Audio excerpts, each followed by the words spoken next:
My name's Neil Rogers. I'm the Vice Chair of the Adventure Travel Conservation Fund. You've been involved, Neil, with Belize a good portion of your career. What keeps you still engaged even to this point? I'm just staggered by the biodiversity, the beauty, the animals that I see. You know, tapirs walking up to us when I'm brushing my teeth at night on the river as though they'd never seen a human before. You know, the people are just so welcoming and warm, and it's just a wonderful, wonderful place.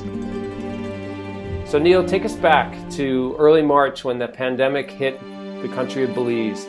How did it impact Belize in general? You know, 16% of Belize's population is employed in tourism, and that's 46% of the gross national product. When you suddenly get all of those people losing their jobs, you know, there's this huge vacuum there. And if there's no income coming in, then of course the employees have had to close their operations down. Friends for Conservation and Development, with short for FCD, and other NGOs, staffs have had to deal with a huge number of wildfires caused by drought in Belize, and they've had to shift rangers towards fighting fires, which has allowed those that want to come in and poach, much of a free rein all along the western border of Belize. You know, a recent figure estimates that this year alone, up to 30 scarlet macaws have been trafficked out of Belize into Guatemala and sold for the pet trade.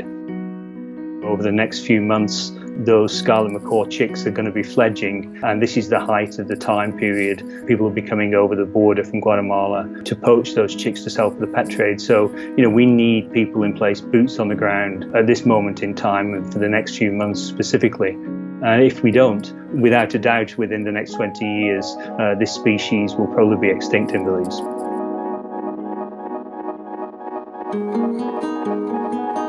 The pandemic has obviously changed everything around the world, and it's made an impact in Belize. Where do you see things going down the road, sort of post-COVID-19? We need to look much more carefully post-COVID about, you know, who supports and pays for conservation on a global basis. Is it fair that the poorest countries in the world have the burden to protect these places that we all benefit from?